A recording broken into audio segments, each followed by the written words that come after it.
To check out the grades of all of the prospects in this draft class, be sure to visit the link at the bottom of the screen.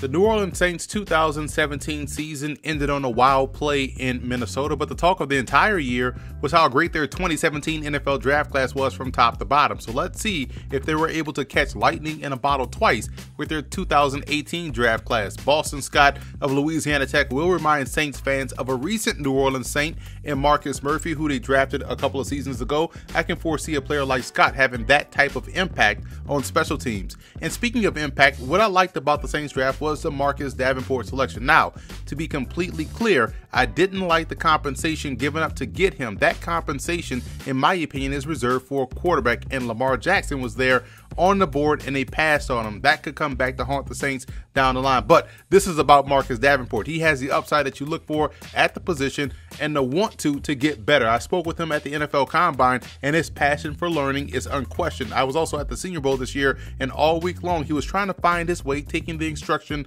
that the coaches were giving him, and on game day he made 2 impact plays and scored a touchdown. So this type of pick puts the onus on both defensive coordinator Dennis Allen and defensive line coach Ryan Nielsen to make the most and maximize his potential. The Saints also added 2 really good players in the secondary, Natrell Jamerson out of Wisconsin and Cameron Moore out of Boston College. Jamerson was my #1 free safety prospect in the class, but he has a versatile set of skills, having played wide receiver, kickoff returner, cornerback, and safety at Wisconsin. So he can match up inside versus wide receivers and out on the boundary. He's going to be a good move piece in the secondary. And Cameron Moore has above average press skills and is a strong run defender. His game compares favorably to current New Orleans Saint Delvin Breaux.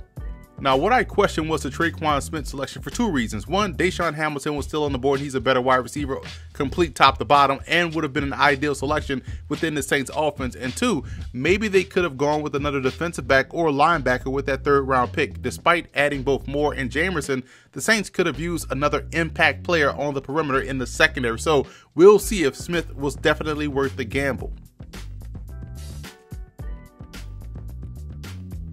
Keith Kirkwood was a solid player for the Temple Owls. I was at their game this year versus UMass and saw Kirkwood come up big on multiple 3rd down occasions and also inside the red zone scoring a touchdown. He's got really good hand-eye coordination and isn't afraid to compete over the middle of the field. JT Barrett was a huge pickup for the Saints. He's instantly their 2nd best QB on the roster and gives them a guy that has played a lot of meaningful snaps in big-time games and was highly successful. He was also the best quarterback all week long at the East-West Shrine game and gives the Saints a quality #2 that can be trusted to spot start if need be. Now, I was on a broadcast for the Tropical Bowl this past January, which is a college all-star game in Daytona Beach, and all week long, Keyshawn Freeman was giving the offensive line fits in one-on-one drills. Now, Freeman has that dip under move perfected and was also a solid run defender on tape at Georgia Tech.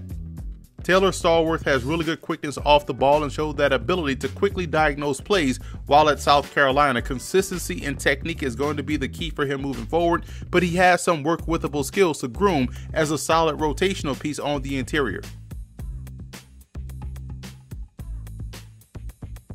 I gave the Saints a B- for their draft. Again, they made some great picks in Davenport, Jamerson, and Moore, but there were some definite head scratches along the offensive line. When you combine their solid picks in the draft along with their undrafted free agent class, it sort of balances itself out.